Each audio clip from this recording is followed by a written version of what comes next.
Obi Taby, I think we got it this time. Fabulous. Happy Wednesday morning, 3 November 21. This morning we're going to talk about Joe Biden taking naps, and we're going to talk about the air quote bloodbath in Ukraine and a hero father. And I'm looking forward. There it is. Hey, look, there's the people and the things now. Wow, Bear, you did it. You did a live stream like you haven't done a couple thousand before this. Whatever. It's Wednesday morning, and it's chilly out here. All right. A poor craftsman always blames his tools. Well, I'm a poor craftsman, so I don't know what to tell you. Let's go over here to OBS. Let's click on the screen share. Intel brief, Bear Independent, 3 November 21, at the COP26 UN Climate Change Summit. Woo! The U.S. and Estados Unidos and European Union, I think that's how you say that in Spanish, committed to partnering to a partnership that would slash methane emissions with all the knife hands by up to 30% by 2020. What could possibly go wrong? The BBC, which don't Google BBC. Don't do that. The BBC pointed out that the pledge made involves the nations which release almost half of the methane around the globe and make up 70% of global GDP. Now, this is a voluntary pledge, so there's no telling how much this is just feel-good publicity versus an actual to be realized part of Agenda 2030. It could just be all smoke and mirrors. I mean, if you bring your 46-car motorcade and your 3 private jets to the global climate suffering, whatever change apocalypse meeting, kind of dissolves your credibility in that space. So, it's my humble opinion. It's all smoke and mirrors anyway. Nobody cares. The report from Iron Mountain, I'm reminded of after World War II, when it was found out by the military-industrial complex, hey, war's good for business. What should we do to keep this thing going? Issued in 1952, said, hey, we're going to need some more wars. How about we look at South China Sea? Korean War, anybody? The Vietnam War, anybody? Yeah. This is, that South Pacific region over there, that Asia place is looking pretty good for wars. Let's do some wars over there. Also, we understand that we can't continue to just have war as a perpetual mechanism to prop up the economy, or can we? Let's look at some other things. What other things would be a good idea to attack here for the industrious of a nation?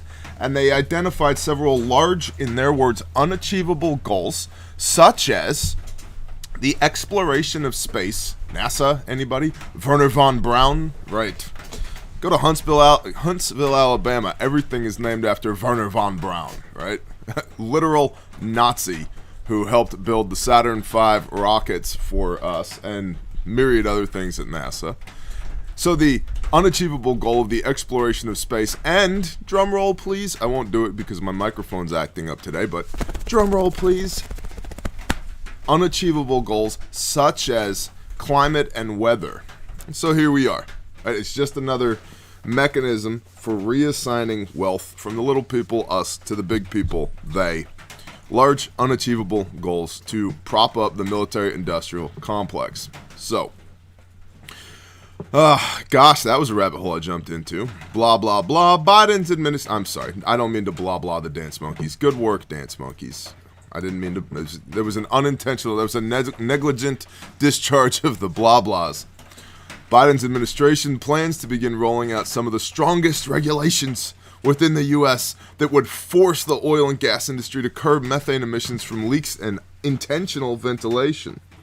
Obama enacted lighter but similar regulations in 2016, but those were later loosened by Trump. Now they've not only been reinstated by Biden, but tightened because, yay, politics, they work so good and stuff. Oil and gas companies would have to have operators monitor an estimated 300,000 major well sites and aggressively detect and repair leaks, and upgrades to storage tanks, compressors, pneumatic pumps could be required. In other words, this is one more way to increase the operational cost of the oil and gas industry, therefore decreasing their profits, therefore furthering the climate change agenda by the big they. Quote, Reuters reported, the new EPA rules are expected to add pennies to the cost of a barrel of oil or 1,000 cubic feet of gas. Right, because I believe the government when it comes to money, because they've been so diligent and have served with so much justice and moral integrity to this point. The EPA's analysis, but oil industry group, the American Exploration and Production Council, said they could add significant new costs associated with compliance. Of course, everything add costs. China, India, and Russia are part of this pact, are not part of this pact, rather. So China, India, and Russia don't care. For reference, the U.S. produced 13% of global CO2 emissions, but according to UN data, China's energy-related emissions, just energy-related emissions, this is not manufacturing, this is not anything else, like not agriculture, just their energy-related emissions are double that of the U.S. and make up a third of all global emissions. Emissions sounds like a dirty word, man. Emissions. Well, I guess technically the big they are trying to make it a dirty word. Of course, CO2 and methane aren't the same animal, as methane has 86 times the heating power of CO2, but clearly this isn't yet a balanced global approach to solving climate change. What could this agreement mean for the global balance of powers and economies? It's all verbal right now.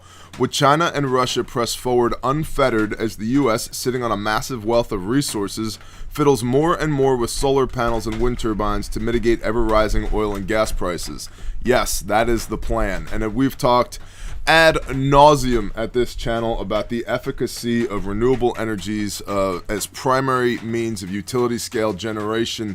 How do I know? That was my job back in the day, bro. And in short, it no worko. Es no bueno, does not computo, cannot do it, Also, dos cervezas, por favor, and donde está el baño, and si, tú es muy guapo y fuerte. Alright, that's enough of that shenaniganry. Let's bounce over here. Hit the Alt-Tab button, Bear. Okay, sounds good. We still got a live stream? We got a live stream. Look at that. Right. That's exactly right, John, for Christ. That's the point I was going to make. They are coming for the cows. This is going to dovetail into this attack on methane is going to dovetail into animal agriculture. You're not allowed to have animal agriculture. Why? Well, there's 1,000 reasons I can think of. The first is it's really hard to... we've seen this before in history. Become a student of history.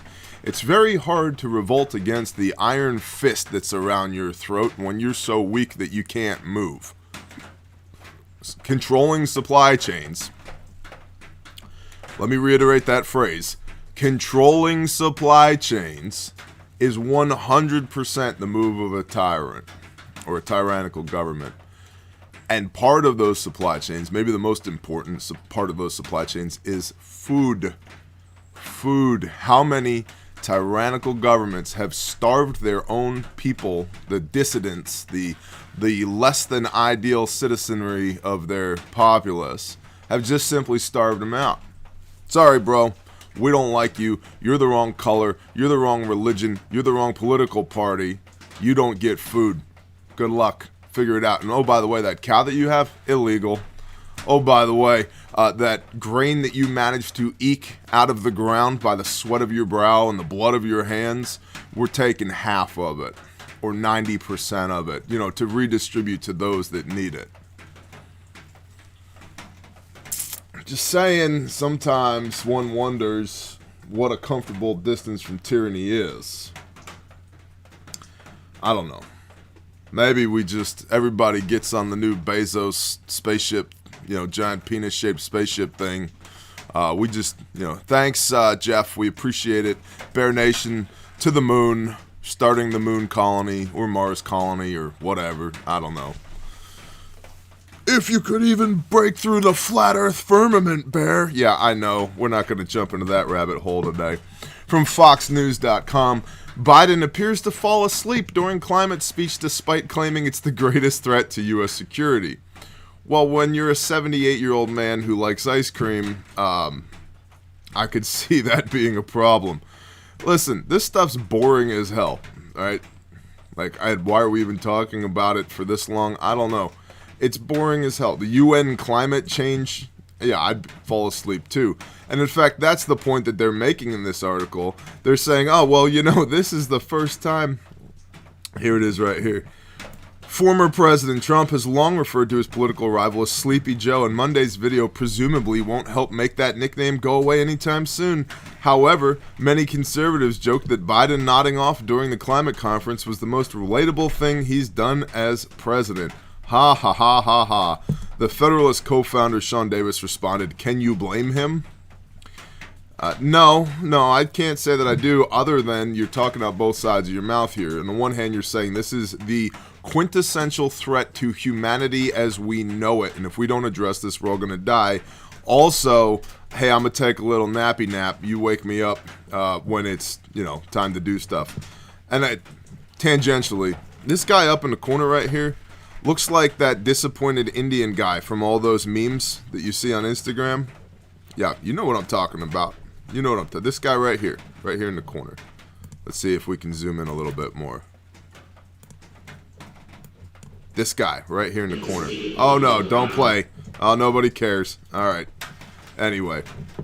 So, other interesting news breaking from the Blaze. Republican Glenn Youngkin wins Virginia gubernatorial race. By the way, gubernatorial, if we're going to outlaw anything, let's outlaw ridiculous words like gubernatorial. Goober. Good job, Goober. So this Goober here won the Virginia race. Everybody's super happy because, as I think one commentator put it, he's like Trump but wears khakis. Whatever. If you are of... Now, listen. Yes, we need good governors. Yes, we need good mayors. Yes, we need to recall bad politicians for show. And this is definitely a good indicator.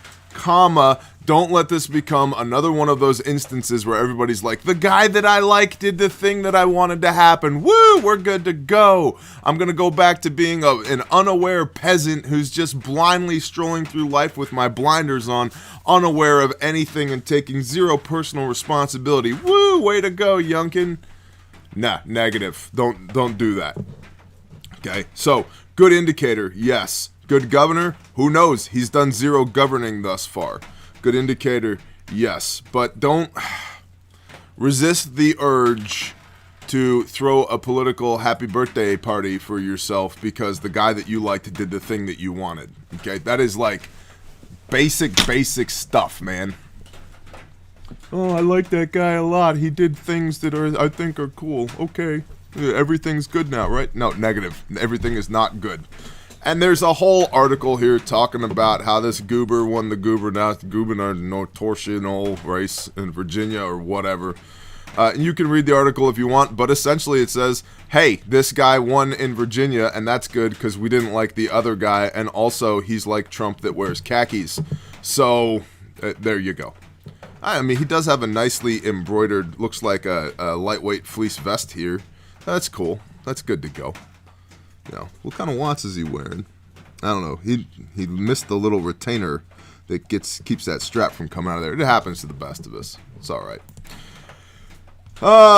The White House announces new methane regulations, kicking off a global pledge. Yeah, because the word of a politician is definitely worth something. We all commit to do this thing that has no impact, and also there's no documentation to back it up. And I flew here in my private jet because the world's going to explode and die if we don't stop with CO2 and, natural gas emissions. Copy. Dateline Glasgow, Scotland. The Biden administration on Tuesday announced plans to introduce some of the nation's strongest regulations against methane emissions from oil and gas drilling, part of a broader push to tackle climate change from the White House. Officials are unveiling at the United Nations Climate Change new rules proposed by the Environmental Protection Agency they're not actual rules, they're proposed, aimed to curb methane emissions for new and existing oil and gas infrastructure, thereby reducing a significant source of pollution.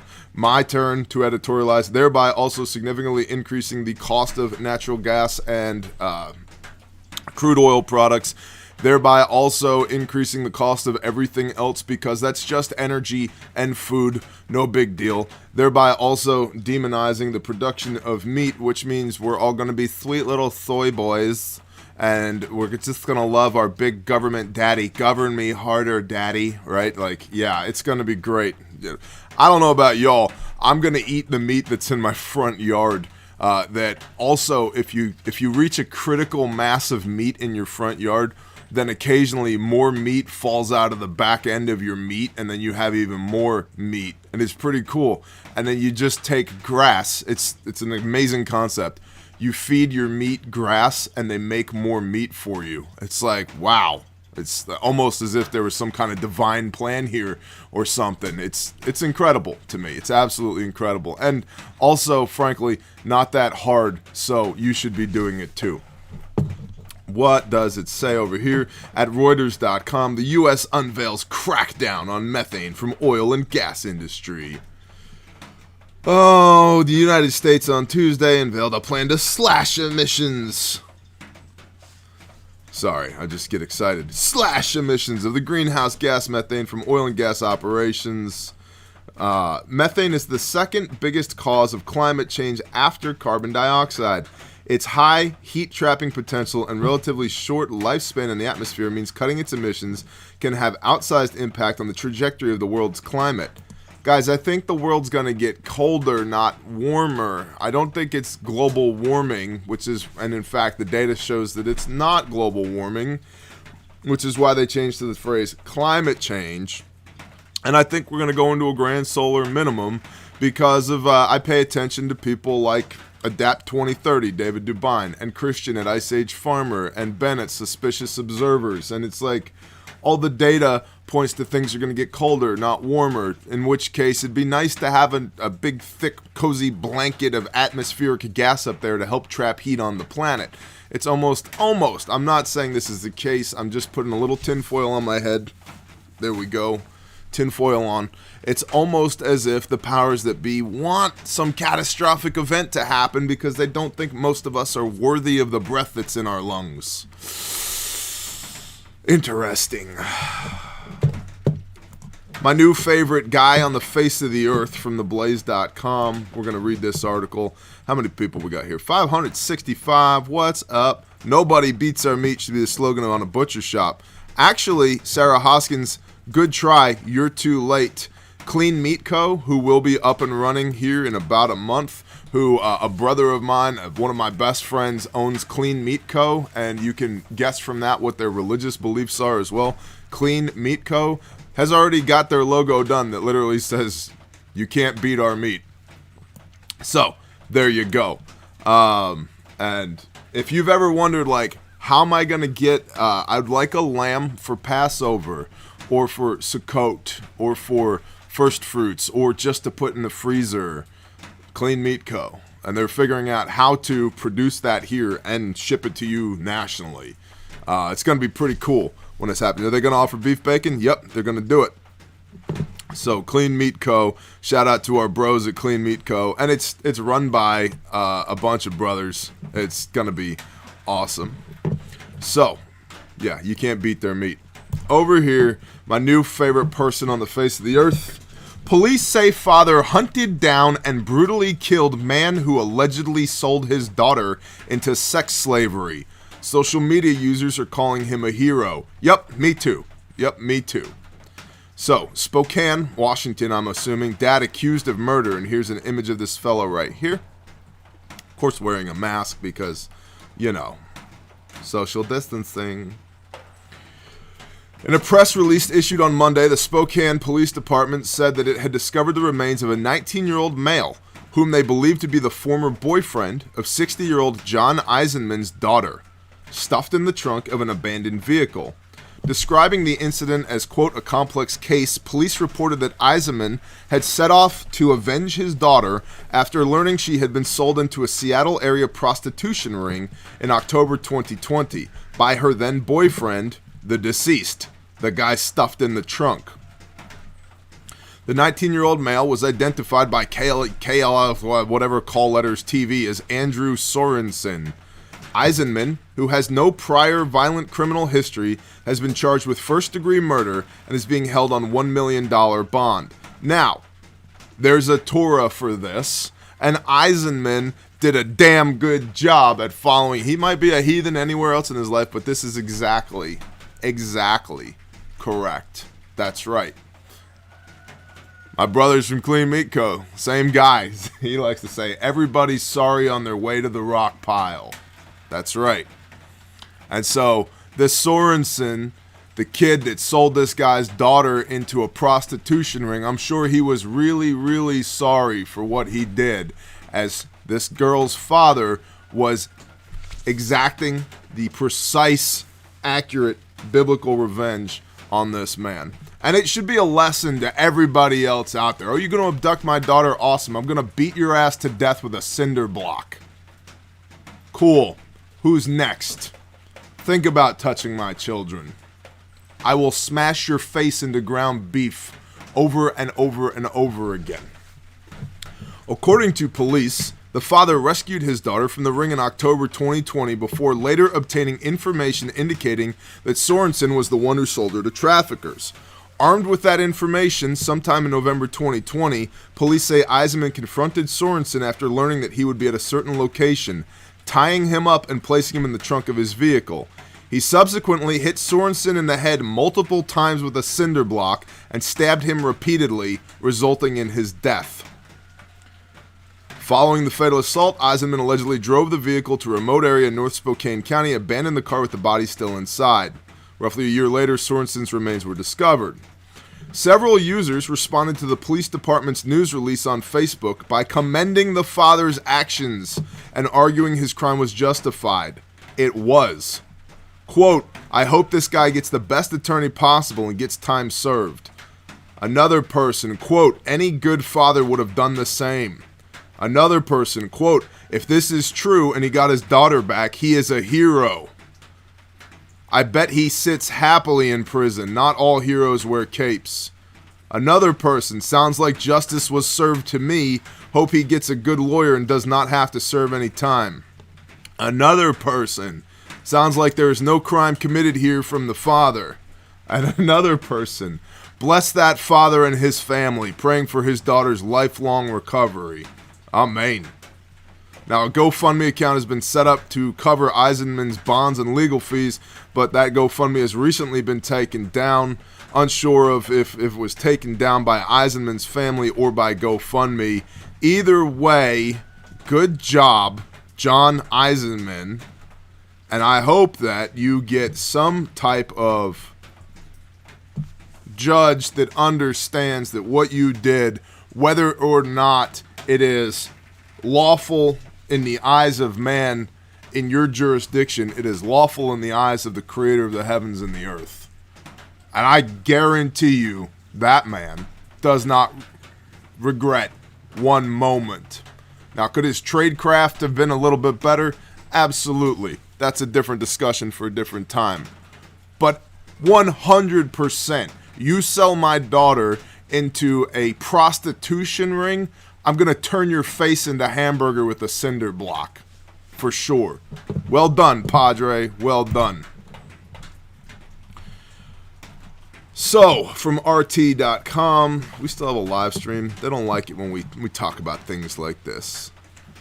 It's not murder, Alex, you moron. There's a difference between killing and murder. Murder is a heart condition. Alex, are you really Alex Bleed? Badger, make this person disappear from my presence forever and ever. Amen. Here's the thing.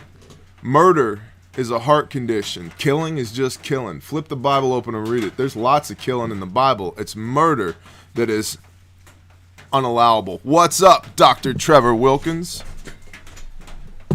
All right, I guess we're still live.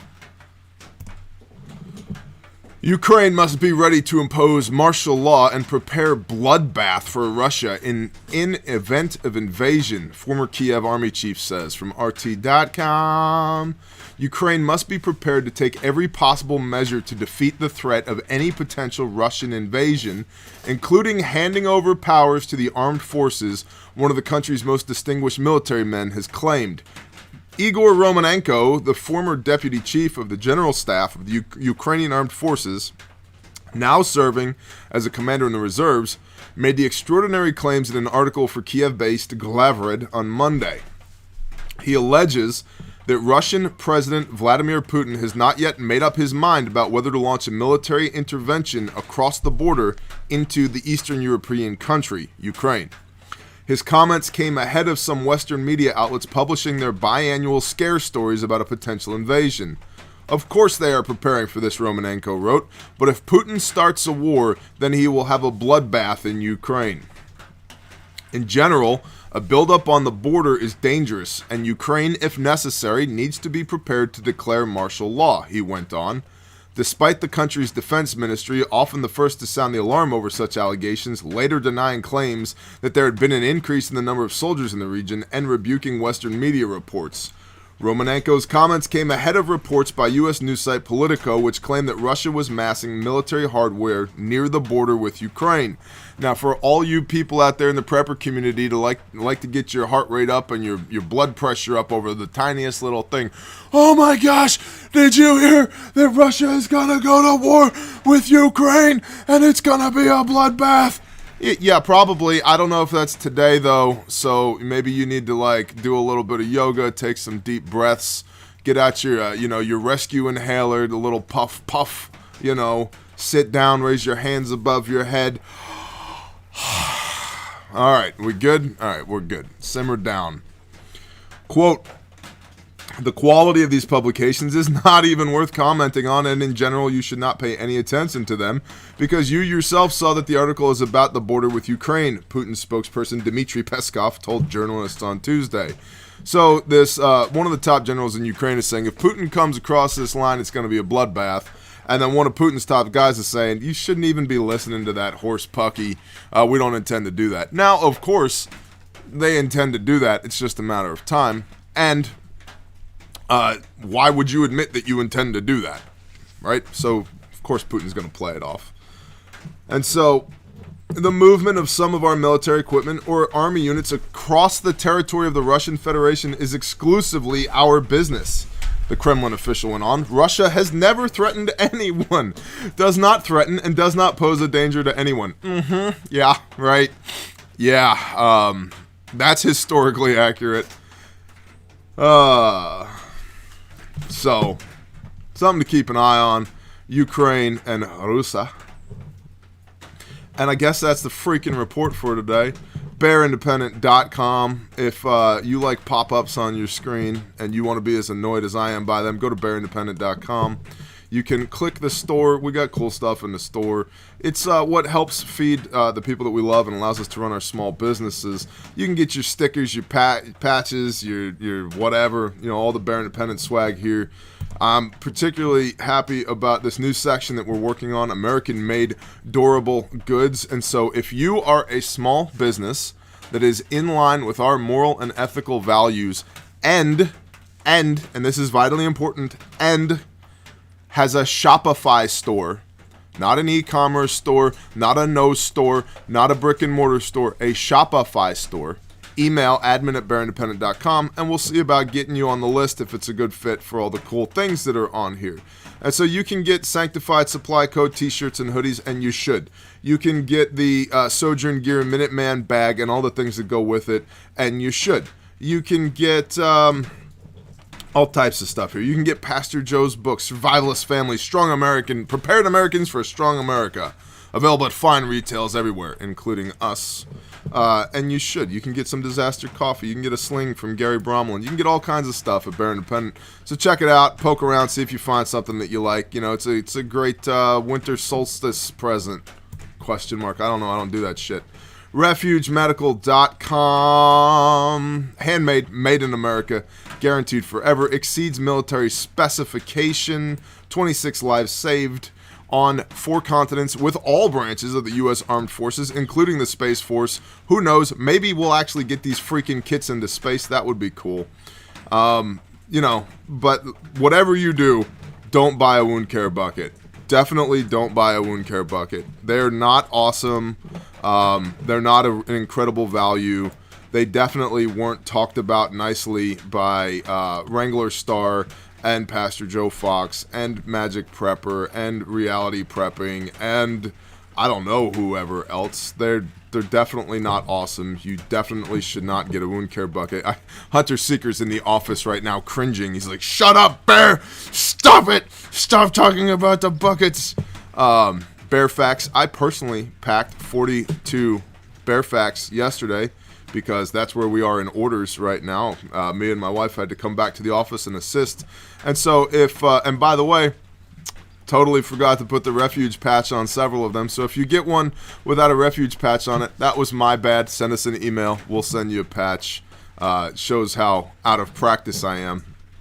But yeah, this Bear Fact right here has saved 24 lives of the 26. It's a badass kit. And you got all the things. The SOB kit, the small of the back kit. It's got everything you need in it. The amount of stuff that's in this little kit is insane. It weighs as much as one loaded AR magazine. It has a Gen 7 cat tourniquet, a pair of chest seals, high-fin chest seals, combat gauze, flat duct tape, nasopharyngeal airway, mini compressed 4-inch bandage for wound packing, gloves, compressed gauze for wound packing, antiseptic towelettes, and a permanent marker. And all these things up here, you can add a 14-gauge decompression needle if you like. You can add additional tourniquets. You can add additional combat gauze. You can add all types of stuff to all these kits. So check it out, refugemedical.com. Handmade, made in America, guaranteed forever. If you break it, send it back to me and I'll replace it. And I want to do the autopsy on it to find out how it broke so I can make these things better and better.